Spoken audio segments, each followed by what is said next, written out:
मास का स्पेक्ट्रम बनाना चाह रहे हैं। तो मास का स्पेक्ट्रम का मतलब ये है कि लेट अस से इस रीजन में हमारे पास मैग्नेटिक फील्ड है, यूनिफॉर्म मैग्नेटिक फील्ड इस तरीके से एग्जिस्ट कर रही है। फिर मैं देखता हूं कि बाबा यहाँ से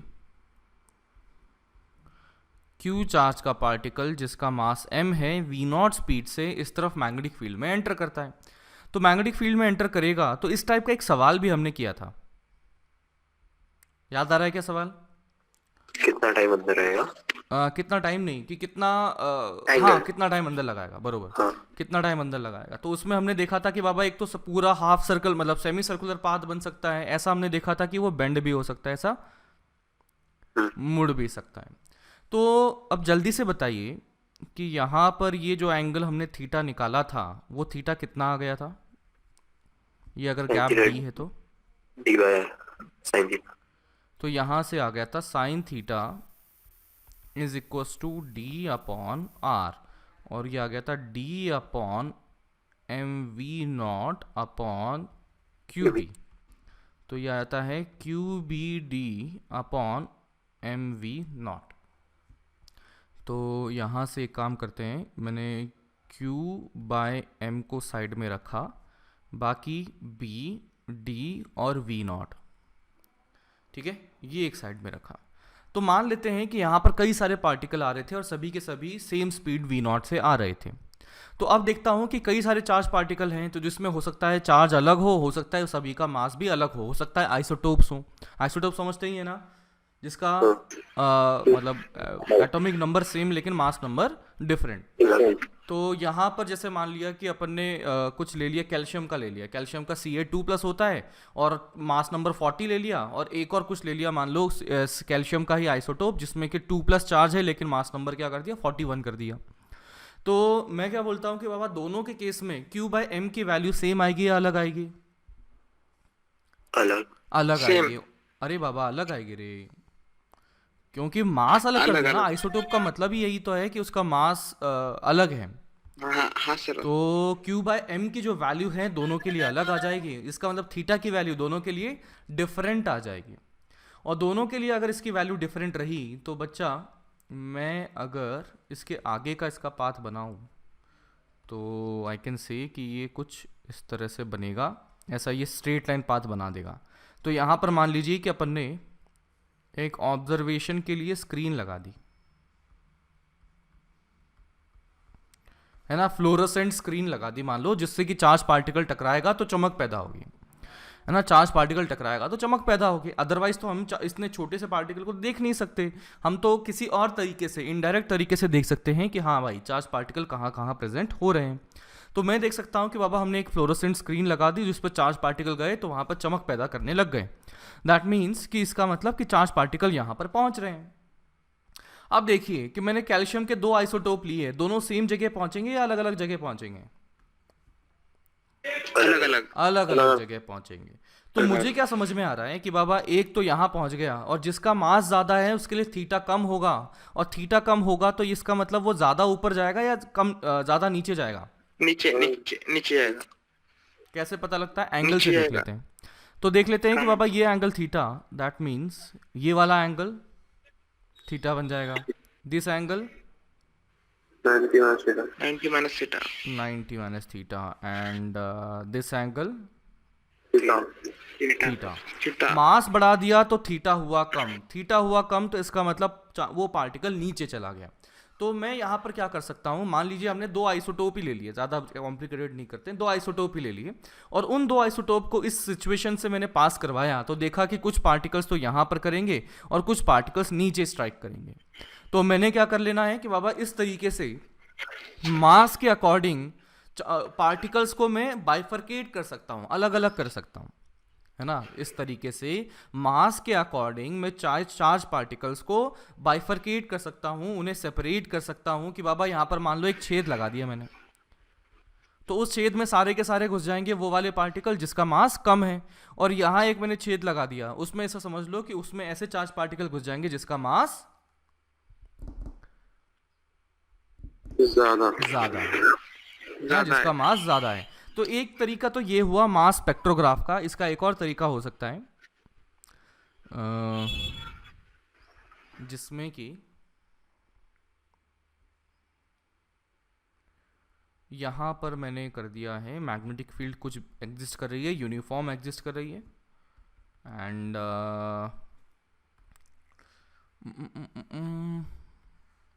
Q charge M mass V naught speed से यहाँ एंटर किया।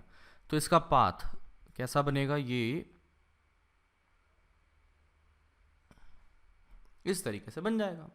ऐसा अगर बना तो आई कैन से रेडियस बराबर क्या बन जाएगा, M V naught upon Q B, इतना बन चुका है। तो अभी यहाँ से हम क्या कर लेते हैं, एम बाय क्यू को साइड में रखा, वी नॉट बाय बी को साइड में रखा। तो यहाँ से क्या बन गया, एम बाई क्यू। क्या रेडियस हमारे पास क्या दिख रही है, एम बाई क्यू के डिपेंडेंट दिख रही है। तो जिसका मास ज़्यादा होगा उसकी रेडियस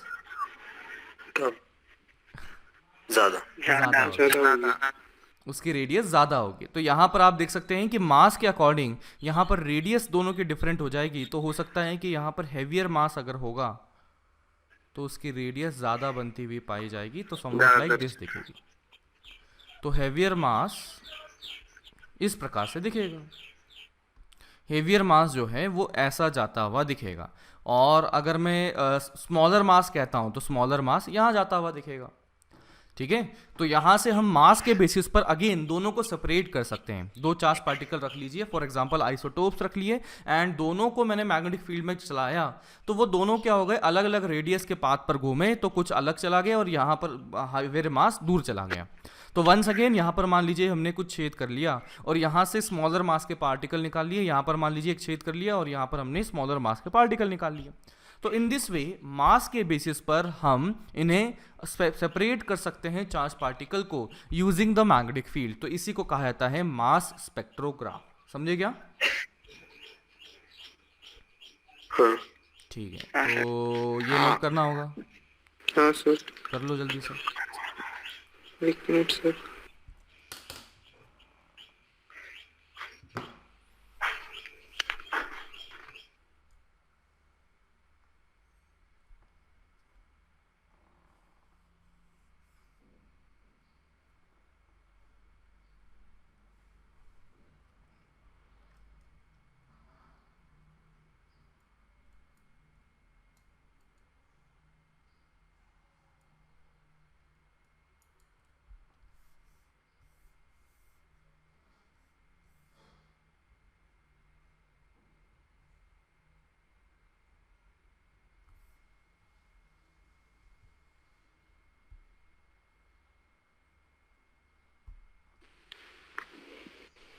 बोलिए।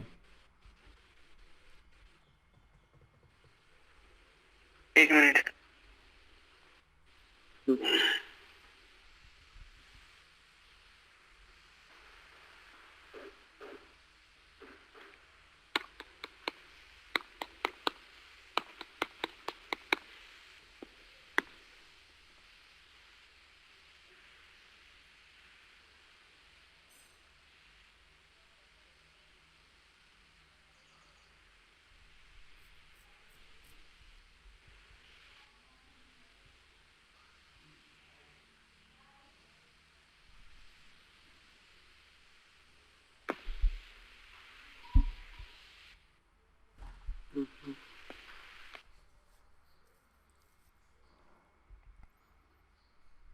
हो गया रे बाबा।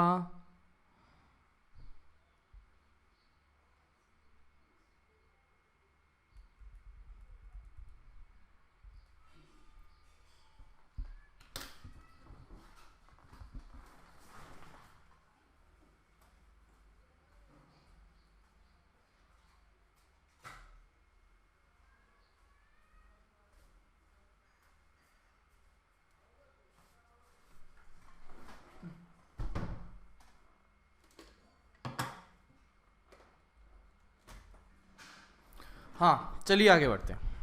तो नेक्स्ट इज साइक्लोट्रॉन। नाम सुना है क्या? नहीं नहीं सर, नहीं सर।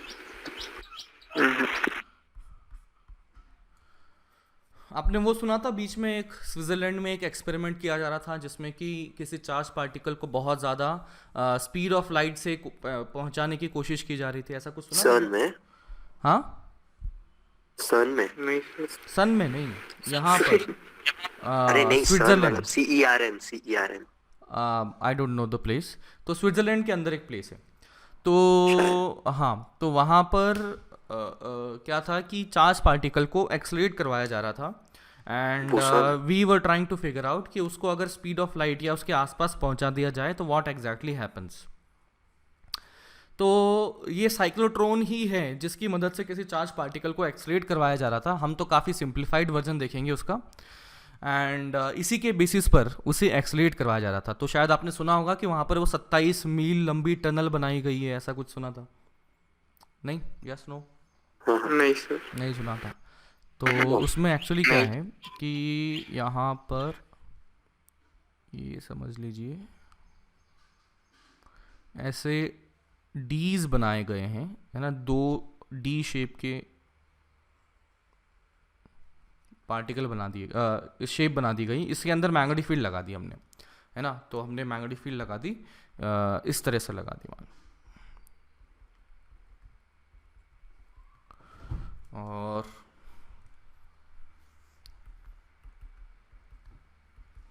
इसके अंदर में कुछ इस प्रकार से हमने मैग्नेटिक फील्ड लगा दी। अब क्या किया कि यहाँ पर इन दोनों के अक्रॉस में पोटेंशियल डिफरेंस जनरेट कर दिया। तो ये जो साइन बनाया है ये क्या है? Oscillating potential difference, oscillating potential difference, जो कि थाउजेंड्स ऑफ वोल्ट्स की टर्म्स में होना चाहिए, ठीक है। तो अभी क्या हुआ कि मान लीजिए कि यहाँ से चार्ज पार्टिकल को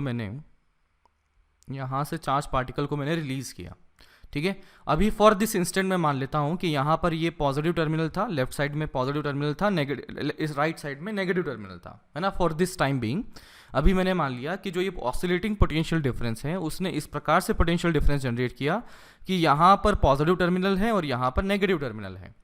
तो इसकी वजह से पोटेंशियल डिफरेंस जनरेट होगा। तो ये वाला चार्ज पार्टिकल कहाँ जाएगा, राइट में कि लेफ्ट में?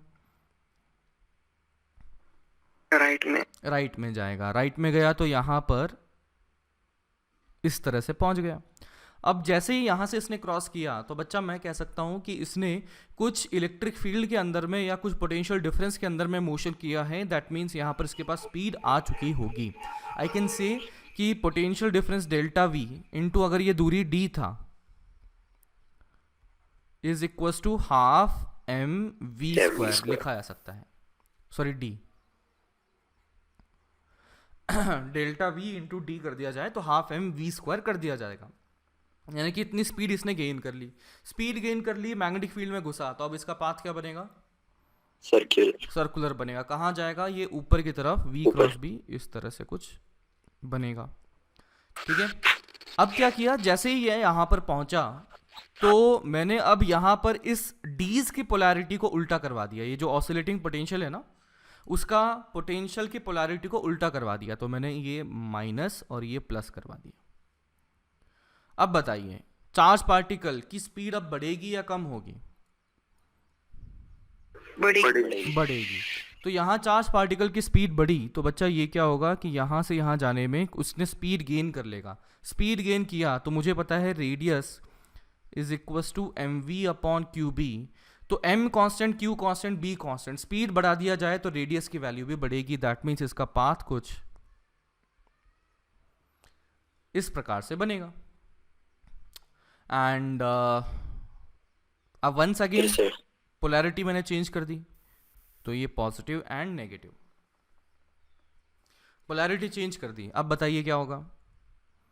राइट में। स्पीड फिर बढ़ेगी, स्पीड बढ़ी तो रेडियस फिर बढ़ गई, रेडियस बढ़ गई तो इसका ऐसा हो गया। फिर करते हैं, फिर मैंने पोलैरिटी को चेंज कर दिया तो ये माइनस और ये कर दिया प्लस। फिर क्या हुआ? स्पीड बढ़ी कम? स्पीड बोलो बढ़ गई। स्पीड बढ़ गई तो यहाँ पर रेडियस बढ़ गई। तो यहाँ पर ये रेडियस बढ़ गई तो इसका path somewhat like this. Once again मैंने पोलैरिटी को चेंज कर दिया, तो यहाँ पर ये प्लस और ये माइनस, तो यहाँ से पोलैरिटी चेंज, तो ये इधर ऐसा गया और इस तरह से ये स्पीड हम छोटे स्पेस में यानी कन्फाइंड स्पेस में हम किसी चार्ज पार्टिकल की स्पीड को कंटिन्यूसली बढ़ा सकते हैं। और मान लीजिए कि यहाँ पर इतनी रेडियस हो गई और यहाँ पर मान लीजिए अपन ने एक छेद कर दिया, तो ये पार्टिकल इधर चला जाएगा। तो कोई डिज़ायर्ड स्पीड थी, मान लो हमें चाहिए थी कि बाबा 3 लाख किलोमीटर पर सेकंड नहीं, हमें चाहिए थी 1.5 लाख किलोमीटर पर सेकंड,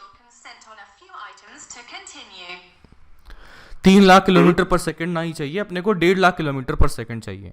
तो अपन क्या कर देंगे कि बाबा मैंने देखा है ना कुछ भी स्पीड चाहिए, तो मैंने देखा कि यार यहाँ से यहाँ तक की दूरी, ये रेडियस जो बनी, अगर रेडियस बन गई तो मुझे पता है कि बाबा इतनी रेडियस रखनी है तो इतनी स्पीड होनी चाहिए, और इतनी स्पीड वाली जगह पर मैंने क्या कर दिया, छेद कर दिया। तो इसका मतलब साइक्लोट्रॉन की मदद से जो डिजायर्ड स्पीड है उस स्पीड का पार्टिकल हम गेन कर सकते हैं, उसको बना सकते हैं। समझे क्या?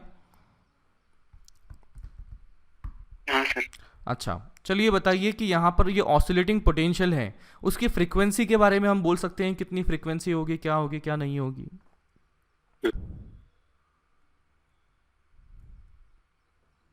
बोलो। चलिए बताइए, इसका जो चक्कर काटता है उसका टाइम पीरियड क्या होता है? 2πm upon QB। इस पर क्या ये स्पीड पर डिपेंड करता है क्या? इसका मतलब छोटी रेडियस वाला सर्कल हो या बड़ी रेडियस वाला सर्कल हो, टाइम पीरियड सेम आएगा क्या लगाएगा? सेम आएगा। इसका मतलब मैं ये कह सकता हूँ बाबा कि यहाँ से, एक मिनट, ये टाइम तो हो गया T/2 और ये वाला टाइम हो गया है T/2। ठीक है, तो एक साइकिल कंप्लीट हो गई है इस चार्ज पार्टिकल के लिए, साथ ही साथ इस ऑसिलेटर के लिए। इसका मतलब ऑसिलेटिंग पोटेंशियल डिफरेंस की जो टाइम पीरियड होगा वो भी क्या होगा, कैपिटल T के बराबर ही होना चाहिए। समझे क्या? कैपिटल टी का नहीं रे बाबा, टाइम पीरियड की बात कर रहा हूँ। यहाँ से यहाँ तक की एक साइकिल कंप्लीट हुई है, 1 साइकिल फॉर पोटेंशियल डिफरेंस, और यहाँ से यहाँ तक ये जो हुआ है, यहाँ पर एक साइकिल फॉर साइक्लोट्रॉन कंप्लीट हुआ है। तो दोनों की एक साइकिल कंप्लीट हुई, तो जितना टाइम साइक्लोट्रॉन में चार्ज पार्टिकल को लगा उतना ही टाइम पोटेंशियल डिफरेंस को भी लगना चाहिए। नो, यस नो, देख लो। यस। हाँ, अरे तू बोल रहे, तेरे को क्या डाउट है?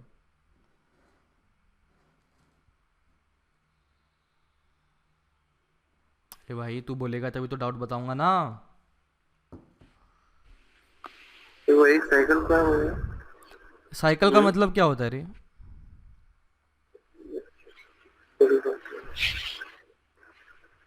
साइकिल का मतलब जैसे जहाँ से शुरू किया था जिस पोजीशन से वहां पर पहुंचते हुए दिख जाए, तो वो उसका दिख जाएगा साइकिल। तो बाबा यहाँ से देख, यहाँ से देख, चार्ज पार्टिकल ने यहाँ से शुरू किया, यहाँ से घूमा और ये घूमा, तो मैं देख सकता हूँ कि चार्ज पार्टिकल वापस उसी पोजीशन में दिखता हुआ लग रहा है जहाँ पे कि शुरू किया था, मतलब उसी कंडीशन में दिखता हुआ लग रहा है। तो अब मैं देखता हूँ कि बाबा जितना टाइम इसको लगा है उतने ही टाइम में इसकी पोलैरिटीज चेंज हो जाएं।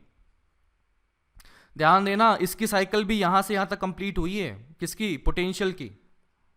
फिर से ये पॉजिटिव नेगेटिव, फिर से पॉजिटिव नेगेटिव एंड फिर से पॉजिटिव नेगेटिव, ऐसे चलता जाएगा।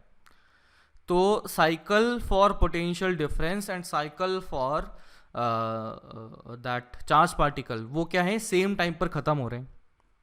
अरे अब तो हाँ बोल दो बाबा। हाँ सर। हाँ, तो इस तरीके नोट भी करना है क्या? कर लो, जल्दी से कर लो।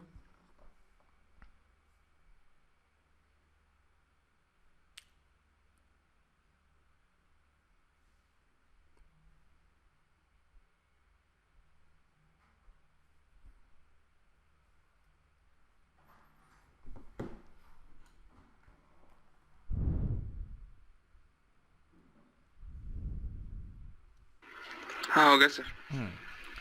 तो इसके साथ में हमने देख लिया कि किस तरह से किसी चार्ज पार्टिकल पर अगर फोर्स लगता है तो हाउ डज़ इट बिहेव, कि इसका पाथ कैसे बनेगा, हेलिकल बनेगा या इसका पिच बढ़ता हुआ हेलिकल बनेगा या समवॉट लाइक दिस। जो भी सारी एप्लीकेशन है वो हमने देख ली है। Now let us talk about next topic and that is force on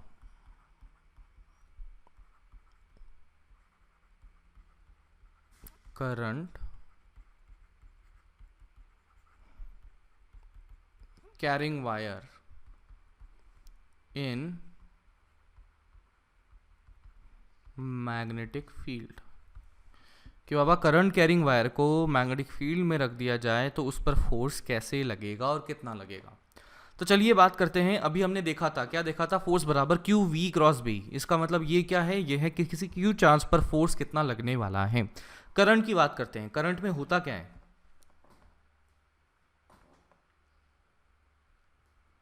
moving charge. Moving charge है। तो मैं अगर करंट को, या let's say this is some conductor, इसको मैं मैग्नेटिक फील्ड में रख देता हूँ, मैग्नेटिक फील्ड बी में रख देता हूँ, तो I want to find out कि बाबा इस पर फोर्स जो लगने वाला है वो किस तरह से कितना लगने वाला है। तो इमेजिन कि करंट यहाँ पर आई है और मैं इतने से सेक्शन डीएल सेक्शन में देखना चाहता हूँ कि कितना करंट कितना फोर्स लग रहा है। मैं यहाँ पर एक स्मॉल एन टर्म जो पहले भी हमने देखी थी, स्मॉल एन मतलब क्या था करंट के लिए, number of charge particle per unit volume, charge density जिसे कहा जाता है। तो जो रिक्वायर्ड चीज़ें हैं मैंने दे दी हैं। इसके अलावा कुछ और चाहिए तो आप बिल्कुल बिंदास अज्यूम कर सकते हैं, है ना। एंड बताइए कि इस डीएल वाले सेक्शन में कितना फोर्स लग रहा होगा, और जो अभी तक अपन ने पढ़ा है उसके बेसिस पर हम निकाल सकते हैं। तो सोचिए ज़रा। एरिया मान लो अगर चाहिए तो, ए मान लो।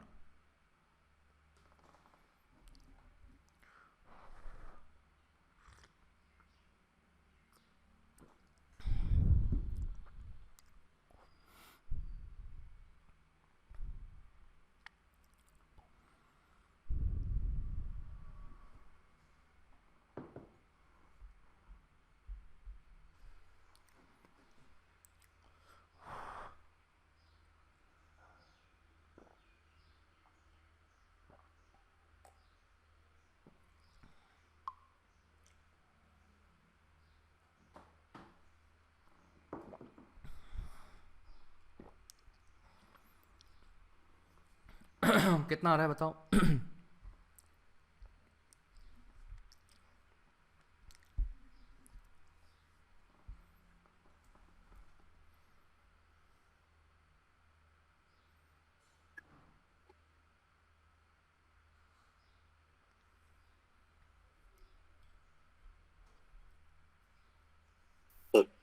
Total force integration of I D L cross B. हाँ बराबर। बाकी लोग भी निकाल लो जल्दी से। बड़ा आसान है, थोड़ा सा एप्लीकेशन सोचो कैसे करें।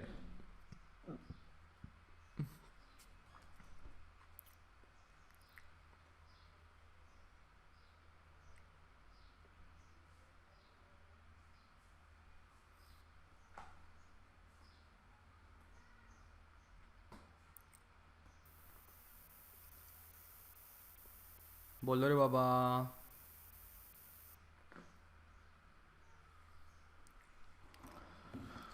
चलो शुरू कर दें। तो देखो ये मैंने काफ़ी सिंपल सा एग्जांपल आपके सामने रखा है। मुझे देखना है कि इस छोटे से डीएल लेंथ में कितना फोर्स लगा है। तो आई कैन से कि मुझे पता है कि बाबा एक चार्ज पार्टिकल पर जो फोर्स लगता है वो है Q V cross B. Since this is a current, तो करंट के बारे में लिख सकते हैं आई बराबर N E A V D. ठीक है। तो यहां से करंट अगर आई गया, इस छोटे से सेक्शन से करंट अगर आई गया, तो क्या मैं नंबर ऑफ पार्टिकल्स यहां के बता सकता हूं कितने फ्लो कर रहे होंगे इस इंस्टेंट पर। बिल्कुल, ये बन जाएगा number of charge particles in dl length अगर लिखें तो वो हो जाएगा n इंटू ए इंटू डी। देख लो नंबर ऑफ चार्ज पार्टिकल बनेंगे। स्मॉल n तो क्या है, charge particles per unit volume, यानी कि इनटू वॉल्यूम कर दिया जाए तो you will get the number of charge particles. तो यहां से मैंने कर दिया a इंटू डी एल कर दिया, तो this is the number of charge particles in that small length. ठीक है, एक चार्ज पार्टिकल पर लगने वाला फोर्स कितना है, वो है q v क्रॉस b। तो ये लिखा जाएगा q की जगह e, v की जगह वी डी क्रॉस b। ये तो क्या है, एक चार्ज पर फोर्स। अब यहाँ पर एक चार्ज थोड़े ना है, यहाँ पर कितने चार्जेज हैं, यहाँ पे खूब सारे चार्जेस हैं। तो यहाँ से आ जाएगा dl में प्रेजेंट चार्जेस पर force is equals to small n a, और ये क्या हो गया dl, और ये क्या आ गया vd, और ये क्या आ गया क्रॉस b आ गया। यहाँ पर e भी कुछ रहा होगा ना, e रहा होगा, ये रहा। तो अब क्या हुआ, ये बना n और a और ये इन सबको मिला दो, क्या बन जाएगा देखो, i बन जाएगा। ठीक है, i बन जाएगा। अब i तो वेक्टर नहीं होता, लेकिन यहाँ पे क्रॉस करवाना है, तो बाबा करंट की डायरेक्शन में ही तो हमने dl वेक्टर लिया था, करंट की डायरेक्शन में तो हमने dl वेक्टर लिया था। तो ये क्या बन जाएगा, dl क्रॉस b। ठीक है, i dl क्रॉस b इस तरीके से हमारा बन जाएगा फोर्स। बोलो समझे क्या?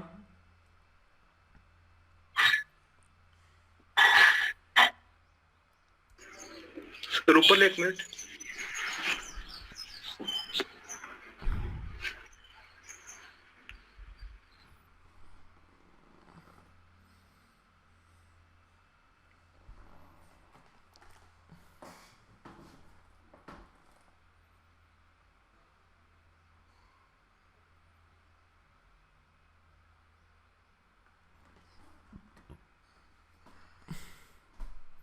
हाँ सर नीचे लिख लो बस, तो मैं समझना नहीं है बस, कोई डाउट हो तो बोलो बाबा।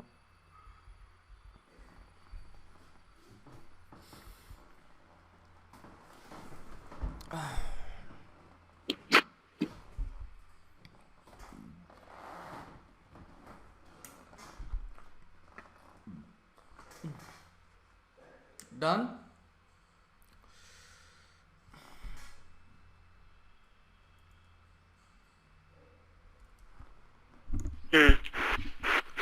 अभी तो हमने निकाला है dl लेंथ पर फोर्स निकाला है। अगर हमारे पास वायर बहुत बड़ी हो तो, लेट से वायर अगर ऐसी हो तो, l लेंथ की वायर हो, तो मैं क्या कर सकता हूँ कि यहाँ पर अगर मुझे f लिखना है, इंटीग्रेशन कर, बिल्कुल सही, तो ये क्या करना पड़ेगा, df यानी कि छोटे छोटे जो फोर्सेस आए हैं इनका वेक्टर सम करना पड़ेगा। तो ये बन जाएगा i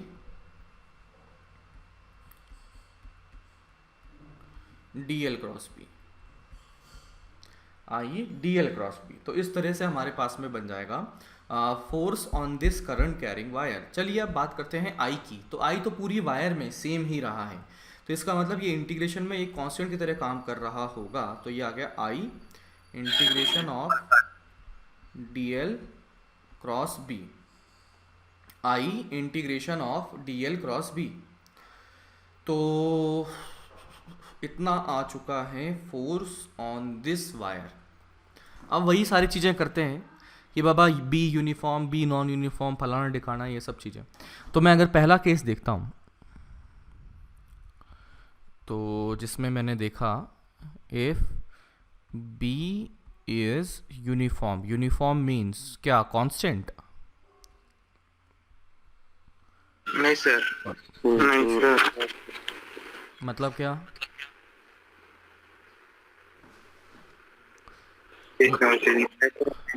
हाँ जी, यूनिफॉर्म का मतलब क्या है?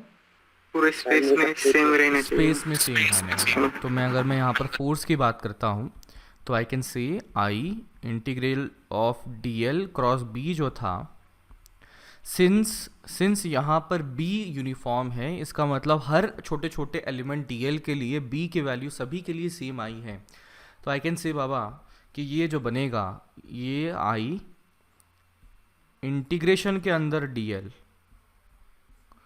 क्रॉस b आ जाएगा। क्यों? क्योंकि सभी के लिए b की वैल्यू सेम थी, तो सिंपली वो कांस्टेंट की तरह बाहर आ जाएगा। तो यहाँ पर इंटीग्रेशन ऑफ dl बन जाएगा। तो यहाँ पर let's say this was the wire, this was initial point and this was final point. अब बताइए ये dl वेक्टर है या dl लेंथ है? वेक्टर है। तो dl वेक्टर है तो बच्चा मैं क्या बोल सकता हूँ कि यहाँ पर dl vector dl vector dl vector का इंटीग्रेशन किया जाए तो यहाँ पर क्या बन जाएगा, पूरा यहाँ से इनिशियल पॉइंट से फाइनल पॉइंट तक के बीच का एक वेक्टर बन जाएगा। वेक्टर एडिशन करने के लिए बोल रहा है ये। तो इसका मतलब मैं कह सकता हूँ कि बाबा ये जो वेक्टर बनेगा इसको हम L वेक्टर कह सकते हैं। तो ये बन जाएगा I L क्रॉस B। ध्यान दीजिएगा जब हमने एम्पियर्स लॉ लगाया था तो dl वेक्टर था वहां पर इंटीग्रेशन में या dl था वेक्टर, dl था इंटीग्रेशन के अंदर? dl था। तो दोनों में अंतर क्या है? वो लेंथ है और ये वेक्टर। वो लेंथ है और वहां पे dl लेंथ लिया था, डिस्टेंस लिया था। तो उसको एक गोल चक्कर में मैं काट के आऊंगा। dl का इंटीग्रेशन, ध्यान दीजिए dl नॉट dl वेक्टर। तो dl का इंटीग्रेशन एक गोल चक्कर के अंदर अगर मैं लेता हूं तो कितना आ जाएगा? क्या वो 0 होगा या नहीं होगा? नहीं होगा। नहीं होगा। लेकिन अगर dl वेक्टर का इंटीग्रेशन एक गोल चक्कर के लिए बोलिए क्या होगा? 0 हो जाएगा। तो बच्चा यहां से आप क्या कर सकते हैं कि यू कैन फाइंड आउट कि ये जो हमारा L वेक्टर है, ये जो हमारा L वेक्टर है वो बन चुका है dl वेक्टर का सम। तो यहाँ पर जैसे हमारी लेंथ ये वायर थी जिसमें कि करंट आई गया था, इसको इनिशियल पॉइंट को मैं इनिशियल पॉइंट को आई ऐसा लिख लेता हूँ, initial point and this is final point, है ना, कंफ्यूजन ना हो आई में। तो इनिशियल पॉइंट से फाइनल पॉइंट के बीच में हम वेक्टर ज्वाइन कर देंगे और वही हमारा L वेक्टर बन जाएगा। तो चलिए एक सवाल करके बताइए कि यहाँ पर ये रही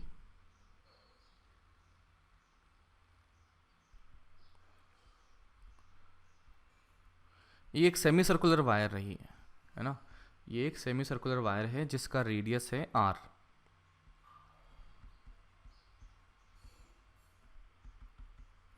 मैंने कह दिया दिस इज x एक्सिस, मैंने कह दिया दिस इज y एक्सिस, ठीक है। फिर अब हम कहते हैं कि बाबा इस पॉइंट को E कहा, इस पॉइंट को B कहा और इस पॉइंट को C कहा। मैग्नेटिक फील्ड कहाँ है? अंदर की तरफ है। कितनी है? B0 है। तो हमसे पूछा गया है find net force on first part that is AB wire, second part that is BC wire and third part that is EC wire। तो शुरू हो जाओ, बताओ और वेक्टर फॉर्म में बताना।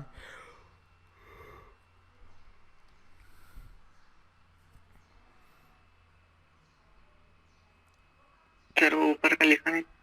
अरे बाबा ये ऊपर नीचे से तो ये वो थोड़ा ऊपर वाला और थोड़ा ऊपर तो डन, और थोड़ा ऊपर नीचे नीचे नीचे तो वही आ जाएगा जो पिछला था। बेटा लाइट गई अब।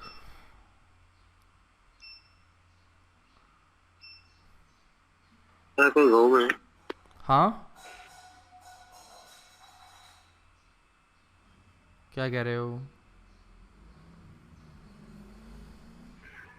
करंट आएगी ना सर? करंट आई, हाँ अरे हाँ करंट आया मेंशन नहीं किया क्या मैंने? ये आई करंट ऐसा मेंशन ये कर दो। और AC मतलब ABC पूरा वायर ना? हाँ हाँ ए बी मतलब ए से बी, बी से सी वाली वायर।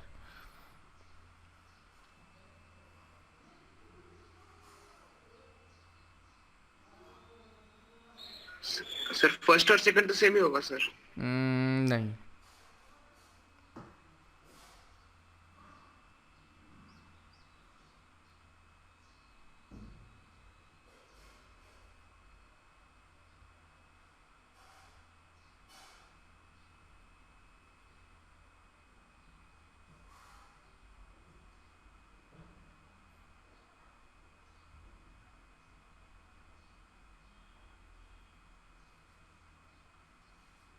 सर नीचे चलो।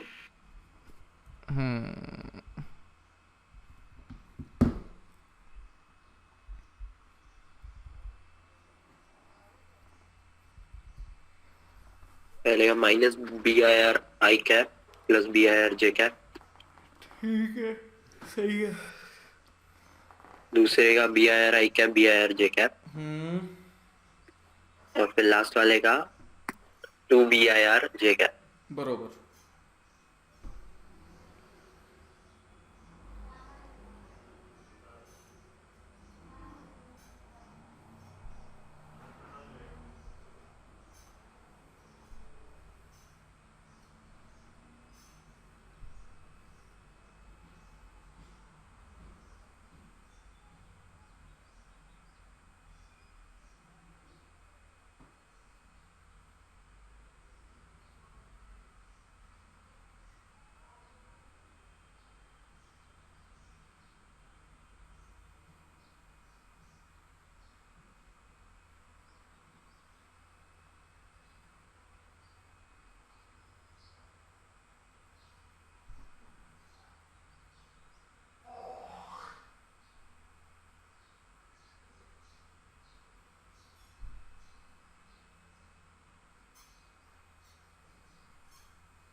चलिए जी शुरू करते हैं। देखो बाबा, ए से बी तक जाना है तो हमें क्या देखना पड़ेगा। यूनिफॉर्म मैग्नेटिक फील्ड गिवन है। यूनिफॉर्म मैग्नेटिक फील्ड में अगर फोर्स लिखते हैं तो आई कैन सिंपली से आई एल क्रॉस बी, इस तरीके से फोर्स लिखा जाता है। तो फोर्स के बारे में अगर मैं कहूँ तो फर्स्ट वाले के लिए कहें तो बताइए एल वेक्टर जो बनेगा पहले वाले पार्ट के लिए वो क्या बनेगा। This is the L vector पहले पार्ट के लिए, तो मैंने उसको L1 से दिखा दिया। तो क्या L1 वेक्टर के बारे में कोई बता सकता है कि उसको क्या लिखें आई कैप जे कैप के कैप में? कितना हो जाएगा? एक्स के अलॉन्ग कितना चलना पड़ा रे, वाई के अलॉन्ग कितना चलना पड़ा रे? R R R I cap and R J cap. इस तरीके से बन गया कि बाबा यहाँ से ए से बी तक मैं अगर जाता हूँ तो इसका मतलब एक्स के अलॉन्ग तो मुझे आर और वाई के अलॉन्ग आर, मतलब ये तो चीज़ बतानी भी नहीं चाहिए थी मुझे।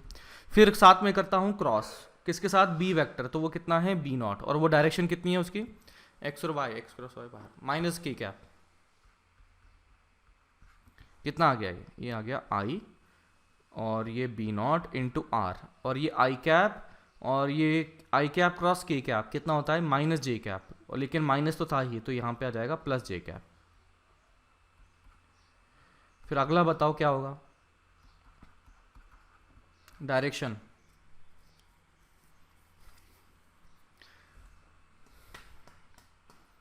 अरे क्रॉस वर्ड आता है ना अपने को। हाँ तो बताओ भाई, जे क्रॉस माइनस के कैप की डायरेक्शन क्या लिखी जाएगी? जे क्रॉस के कितना होता है आई होता है, तो माइनस के साथ क्या हो जाएगा माइनस आई हो जाएगा, तो ये बन जाएगा माइनस आई कैप। तो यहाँ से बना बी नॉट मतलब, और आई को कॉमन ले लिया और आर को भी कॉमन ले लिया, और ये आ जाएगा माइनस आई कैप प्लस जे कैप। इस तरीके से बच चुका है किसके लिए, ए बी के लिए। इसका दूसरा तरीका क्या था, हम सीधा वेक्टर निकाल लेते हैं। L1 वेक्टर क्या बना, इतना बना, जिसकी लेंथ कितनी है वो है √2r है। तो सिंपली r क्रॉस b करोगे, मतलब L क्रॉस b करोगे तो L की डायरेक्शन पता है, b की डायरेक्शन पता है, तो L क्रॉस b कैसे आ जाएगा, ऐसा बन जाएगा इसके परपेंडिकुलर। और परपेंडिकुलर बना तो बच्चा कंपोनेंट का गेम हमने को आता ही है। ये 45 डिग्री है, ये 45, ये 45, तो फोर्स का कंपोनेंट इधर कम कर सकते हैं। कर पाएंगे क्या बोलो? ओके। समझा सर। इसी तरीके से अगर बी से सी तक जाते हैं तो बी से सी तक गए तो बच्चा ये रहा हमारा बी से सी तक का वेक्टर। वंस अगेन इसकी जो लेंथ है वो कितनी है, मैंने उसको L2 वेक्टर बोल दिया है, तो वो √2r ही, लेकिन डायरेक्शन इस बार क्या पहले वाले के लिए यानी कि L1 और L2 की डायरेक्शन सेम है कि अलग अलग है, बोलो। अलग अलग। अलग अलग है। अलग अलग है। माइनस तो जे इनफैक्ट हाँ, तो L2 की डायरेक्शन में बता दो मुझे सेकंड वाले के लिए। L2 वेक्टर अगर लिखूं तो क्या लिखा जाएगा? Minus J plus R I cap minus J minus R J cap. J क्या अगर मैं फोर्स लिखता हूं तो वो कितना बन जाएगा, वो होगा I L2 cross into B. B। तो ये आ गया आई, L2 की वैल्यू L2 की वैल्यू L2 की वैल्यू ये है आर आई कैप क्या माइनस आर जे कैप जी। और क्रॉस बी बी बी कितना है, बी नॉट कौन सा था, बी नॉट माइनस के कैप। बताइए क्या करें? ये आ गया आई बी नॉट और आर। अब तो डायरेक्शन बची आई कैप क्रॉस माइनस के कैप। बता दो अब क्या होगा भाई? माइनस जे कैप। माइनस जे कैप। माइनस जे कैप बनेगा क्या, प्लस जे कैप? हाँ मतलब माइनस के साथ में कर दिया जाए तो प्लस जे कैप बन जाएगा। हाँ हाँ अब यहाँ पर है माइनस जे कैप और ये माइनस के कैप, तो क्या बन जाएगा बोलो? प्लस आई कैप। प्लस आई आई कैप कैप बन जाएगा। प्लस आई कैप। तो इस तरीके से नेट बन चुका है इस तरीके से नेट बन चुका है फोर्स ऑन दिस वायर। अब बच्चा आप फिर से देख लो, चाहे हम बिल्कुल वैसा मेथड कर लें कि बाबा वेक्टर बना लिया तो हमें फोर्स की डायरेक्शन क्या चाहिए होगी, वो होगी आई एल क्रॉस बी। तो एल है नीचे, बी है अंदर, तो जो फोर्स बनेगा वो कुछ इस प्रकार से बनेगा। तो इसका देख सकते हो कंपोनेंट एक तो बनेगा प्लस आई कैप और दूसरा बनेगा प्लस जे कैप। समझे क्या? हाँ सर। ओके तो इस तरीके से सेकेंड पार्ट भी हो गया। थर्ड पार्ट की बात करें तो बोलो। 2r 2r बन जाएगा। तो L3 is equal to 2r। Direction क्या होगी? आई कैप। आई कैप। आई कैप बन जाएगी। तो यहाँ से जो फोर्स लिखा जाना है वो बन जाएगा आई 2r आई कैप क्रॉस बी, और बी कितना है, माइनस बी नॉट के कैप। तो ये कितना आ गया रे? 2BR जे कैप। 2RB और ये आ जाएगा प्लस जे कैप। ये आ जाएगा प्लस जे कैप। तो एक्चुअली चाहे तो ऐसा कर लो या चाहे वन पार्ट और सेकंड पार्ट, फर्स्ट पार्ट और सेकंड पार्ट का वेक्टर सम कर लो, Vector addition। Get the right answer. ठीक है, तो इस तरीके से हमारे पास बन जाएगा what would be the force acting on this current carrying wire. ठीक है, समझेगा? कोई डाउट हो तो बोलो। Next question. ये ऐसा मान लीजिए कोई वायर थी, है ना, और जिसमें करंट आई जाता है, ये करंट आई जाता है। मैग्नेटिक फील्ड मैंने क्या कर दी, मैग्नेटिक फील्ड अंदर की तरफ यूनिफॉर्म है। तो क्या करंट कैरिंग वायर ऐसी रह पाएगी? अगर नहीं रह पाएगी तो कैसी रह पाएगी, ये बताइए।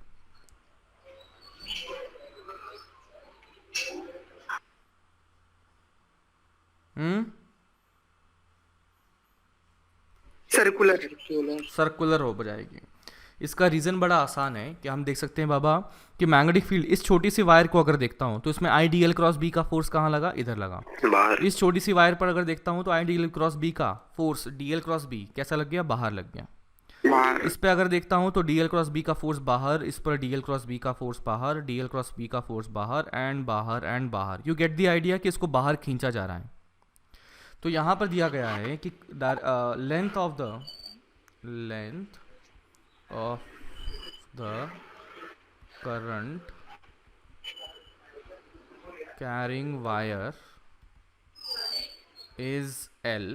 करंट I है, मैग्नेटिक फील्ड B है। Then find tension generated in the wire. Tension क्यों जनरेट होगा? वो खिंच गया ना बाहर, खिंच गया तो सर्कुलर बन गया, सर्कुलर बन गया तो उसके बाद भी क्या खिंचना बंद हुआ क्या? अरे भाई नहीं सर, करंट तो वैसे ही लग रहा है, करंट तो मैग्नेटिक फील्ड भी वैसे ही लग रही है, तो उसका फोर्स खींचने वाला तो वैसे ही लग रहा है। तो बच्चा मैं कह सकता हूँ कि बाहर खींचता हुआ फोर्स लग रहा है, दैट मीन्स कि यहाँ पर मतलब खिंचाव तो हमेशा बना रहेगा, उसी की वजह से एक टेंशन भी आ जाएगा। तो बताइए टेंशन की वैल्यू क्या होगी? IBL/2 कैसे किया रे बाबा? सर एक छोटा सा पार्ट लिया हम्म तो उस पे नेट इनवर्स फोर्स लगेगा T/d थीटा, तो वही उसका आउटवर्ड वो मैग्नेटिक फील्ड की वजह से फोर्स होगा। हाँ शायद सही बोल रहे हो ये मुझे। तो सेमी सर्कुलर ले लेना, तो सीधा 2T इक्वल्स टू 2IRB। हाँ ऐसा कर सकते हैं, बिल्कुल सही। देखो ये मैंने देखा कि बाबा मैग्नेटिक फील्ड में रखा, तो ये बन गया है इसका सर्कुलर पाथ।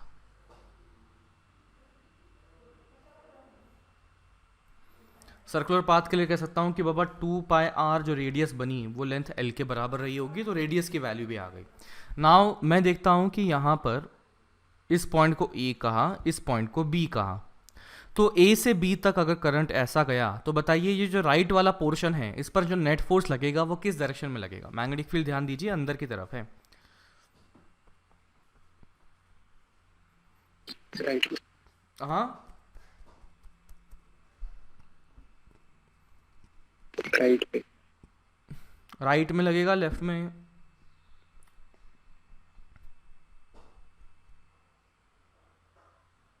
अरे यार बोलो, वैसे ही मेरी तबीयत खराब है अभी, साला कुछ ऐसा लग रहा है। राइट में।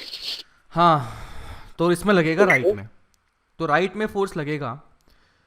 तो यहाँ से मैं कह सकता हूँ बाबा फोर्स की वैल्यू जो राइट वाला सेक्शन है उस पर कितनी लगते हुए लिखेगी, इस सेक्शन पर कितने फोर्स की वैल्यू दिखेगी?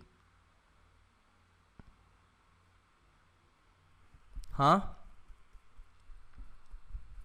2IRB। IB. ये आ जाएगा BI इंटू लेंथ 2R।